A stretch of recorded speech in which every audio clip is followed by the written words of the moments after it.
What's going on, everybody? Welcome back to Bradley Gardner Fishing. Today we're going to go over rod, reel, tackle, line, baits, everything I used for Lake Guntersville. So that's going to be a recap of the whole week, my whole week at Lake Guntersville, and I hope you enjoyed this video. And please go ahead and do me a favor.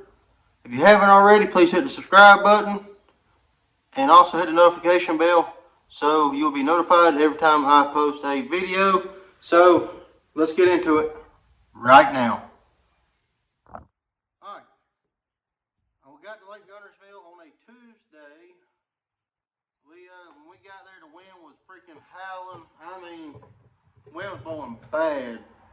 There was 3 and 4 footers rolling on the main river, so we did not get out and fish. As soon as we got there, we went out about 2 hours before dark and fished, and caught a few fish, decent fish, nothing to brag about, but I caught a couple keepers and just had fun. Caught a bunch of small fish.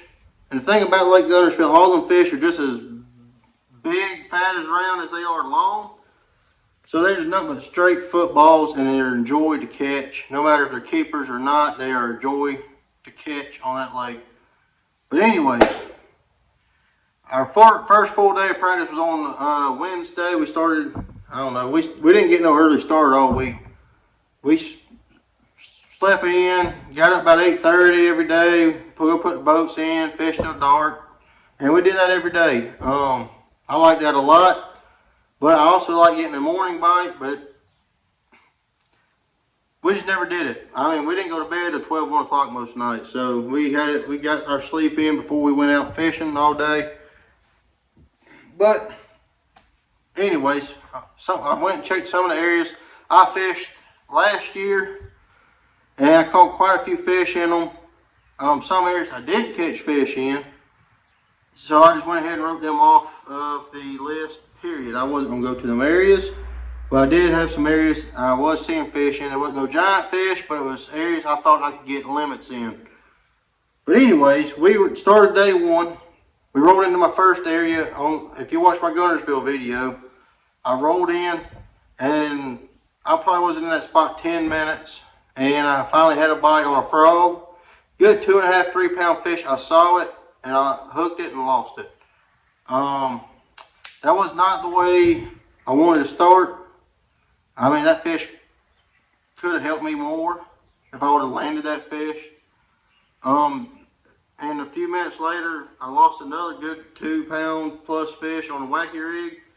And that was the first 2 fish I have lost all week. I ain't lost a single fish until I lost them 2 fish. I fished around that area for a little while longer. I caught a couple small ones, so I left. Ran up to another creek I like to fish in, didn't even have a bite in there. And so I was running back down, coming back down to hit that spot again, and I saw an area I caught a fish in practice, pulled in there. I ended up catching either 3 or 4 of my keepers in that area. And so I left there and went back to where my starting area was, and I caught, I think, 1 keeper in there. So I think I had a limit when I left there, best I can remember. But I was going through fighting some torrential waves. I mean, I know there was some I saw 6+ feet. I mean, I'm riding my boat like this, and the waves higher than my boat crashing in on me. That gets pretty scary. Had to take your time riding through the waves so you wouldn't get hurt. Being honest, I don't suggest anybody go fishing like that. The wind was blowing 30, 40 mile an hour out of the south, and then they were pulling current on top of that, so it just met and it got ugly. But anyways, we made it to this one creek. There was no wind blowing in it, luckily, and I ended up catching a 3 pounder out of there, which helped me out a lot that day. From there, we went back to Goose Pond. I started punching grass mats. Well, not necessarily mats, it was a bunch of underwater milfoil and hydrilla I was flipping, and I caught a few fish doing that. Missed a couple fish on a big topwater spook. But anyways, we'll go over the tackle I used for day one. Really 3 baits I caught my fish on day one. First one was a wacky rig. It's 5-inch Young Dinger, watermelon red. The rod and reel is a 7-foot medium action arc. Randall Tharp series rod is a 7-foot medium. This is a Daiwa. Oh boy, I'm trying to Exceller. It's a 3000 size reel. Had Berkeley X9 braid, 15-pound X9 braid on here. Helped me make super long casts because it's a real smooth braid. 10-pound leader. Now that was key fishing in and around grass for me. It was light enough that I could get bites, but heavy enough I could pull them out of the cover and do what I needed to do with them on this light spinning tackle. Caught quite a few fish on that one. Caught the 3-pounder in that creek. I caught on a frog. This is frog, bronze eye frog. This is a killer gill color, and I was fishing it on a Fitzgerald. This is the all-purpose series of rods they have. This is a 7'3" heavy action rod, which I thought was key fishing a heavy cover. It's 65-pound braid.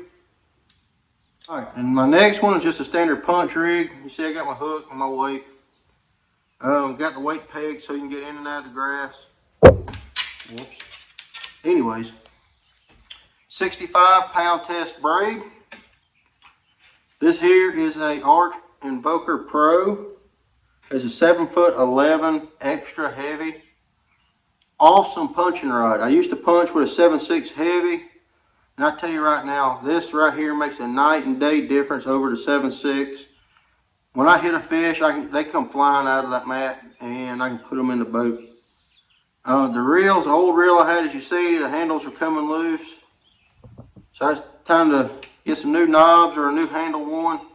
But it's a loose crush. It's a 7-gear ratio reel. I think it's important to have a 7-gear ratio reel.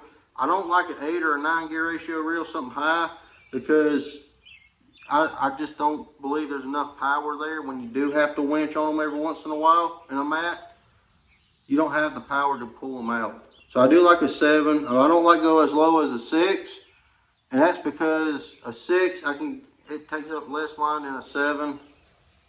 So I think a 7 is that good in middle of the road reel for punching and get the job done day in and day out. All right, day 2. Day 2 on Guntersville, I knew I had to make a adjustment. I just didn't know what I needed to do. All day or all night I kept contemplating, do I go back up the river? I had 2 areas I tried to fish and I couldn't fish because the wind was so bad. But the wind was going to come in from an opposite direction. So those areas were going to be more protected. But I believe they got blown out. I never went back to them. I didn't go up there day 2. I decided to go down the lake. I found some fish in practice down the lake on brim beds, and I found some really big fish on them brim beds as well. But I stopped by a bridge and caught a 3-pounder, and I lost a big fish. I don't know how big the fish was. I just know I lost a giant fish. So my plan was, when I got to the bridge, I was gonna make fish 2 corners of the bridge, and I was gonna go check my bait fish. Fished the first corner without a bite, went to the second corner, I lost about a 2.5 pound smallmouth on a jig. So that gave me enough confidence to stay there. I thought I could catch them. Another guy came, pulled up and fished. He was fishing the other side of the bridge, the other 2 side points, and he put 17 pounds in the boat like that. I mean, he caught them quick. So when I saw him catch those fish, I knew there was fish in the area. And me and him actually talked all day. We helped each other out. We swapped sides. We did everything, protect the bridge the best we could. And I ended up catching 17, probably close to 18 pounds off that bridge. Left there about 1:30, went back towards Goose Pond. When I got back to Goose, I didn't make it all the way to Goose Pond. I was a little below the Mink Creek area, and I saw a cove. I saw my dad's boat in there, so I went there to see how he's doing. And I pulled out my skipping rod, started skipping boat docks just real fast. I only making 1 cast under a boat dock. That's really not the best way to fish boat docks, but I skipped under a boat dock and got a lucky bite. And I mean, when I mean lucky, this was the most luckiest bite I think I've had in my life. I skipped under a boat dock, engaged the reel, picked up my line swimming off. I set the hook. Immediately when I set the hook, I knew it was a big fish. And a lot of the boat docks on Lake Guntersville are what I call pole docks. They are built out of wood. They ain't floating docks. They ain't going anywhere. Anyways, every post on that dock is built out of, was 4x4 post.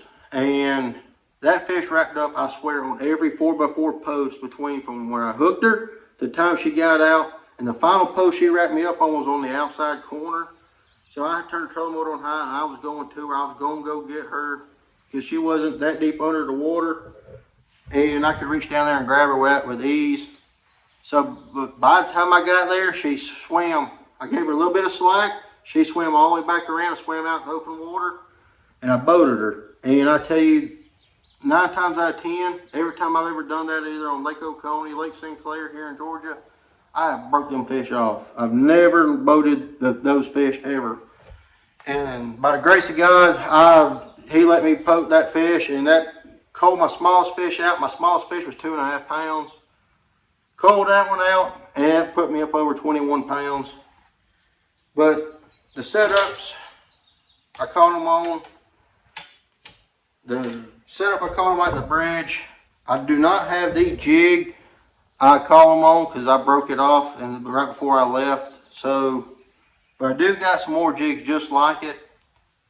But my setup, and y'all gonna laugh, I did have a big hollow belly swim bait tied on. And this was the rod I throw my swim baits on, glide baits, hollow belly swim baits, etc. This is a 7'6" heavy action Abu Garcia Veracity rod. A Lew's Super Duty 300 size reel. And like I said, I use this reel to throw my swim baits, mag drafts, glide baits, hollow bellies. It's a 6 gear ratio reel. I do not like throwing a 6 gear ratio reel in deep water on jigs. But I was not about to switch the reel out in the middle of a fishing tournament to a reel that's faster. So I had the right setup. I just stuck with this and it worked. Had 20-pound fluorocarbon, and man, I believe the 20-pound fluorocarbon helped me out a lot. It slowed my jig down even more. I started off throwing a 1/2 ounce, but the guy that I was working the bridge with, he was throwing a 3/8, and he told me, hey, if you ain't getting many bites, switch to a 3/8. That's what I'm doing, and it's helping me. So I switched to a 3/8 ounce jig, and I mean immediately I started catching fish. I caught a 5, a 4, a 2.5, a 3. I started catching the better quality fish on that lighter jig. And I believe with this, it helped slow the bait down enough for them to eat it. But technically I'm fishing an open water jig, and you ain't got to have a heavy action rod for that. I did it because I just like throwing a heavy action rod on a jig. But let's show you the jig. After that, I went and bought me a setup for that. But we'll get into that into another recap, hopefully. This is basically what I was throwing. It's a 3/8 ounce jig I make here myself. And you see I got a Zoom Super Chunk on it. That's exactly how I had it rigged. And that is exactly how I caught them on Lake Guntersville off that bridge. Now, the fish I caught under the boat dock, basically same type of 3/8 ounce jig. This is the exact jig I caught that 6-pounder on. It's a 3/8 ounce jig, has a brown living rubber skirt on it, and with a Zoom chunk. I believe under the boat dock it imitated a smaller bluegill that was hanging around the boat docks very well. The rod and the reel. This here is a Lew's Signature Series Andy Montgomery skipping rod. And I tell you right now, this is a bad dude. I skip better with this than I've ever skipped with anything. I don't usually buy into stuff like that when pros say, oh, you got to buy this skipping rod, or you got to buy this frog rod, or you got to buy this, that, and the other. I don't believe none of that. So, when someone like Andy Montgomery, who is known for skipping boat docks, came out with this rod, he has 2 models, a 6'9" and a 7'1". I bought the 7'1" because I like that 7-foot size. And I tell you right now, this is a bad dude. Believe it. Another thing, addition, this is the Lew's skipping pitching reel. To me, this combo right here, you cannot beat for skipping. Had it spooled up with 20-pound Cigar red label fluorocarbon. And I never had an issue pulling that big one out from up under the boat dock. That is the rods and reels that I weighed all 10 of my bass on in the AVA 150 Solo Series on Lake Guntersville. I hope y'all enjoy this. If you do, if you will, please hit the like button. And if you haven't already, again, please hit the subscribe button and the notification bell. And I will see y'all next time right here on Bradley Gardner Fishing. See y'all.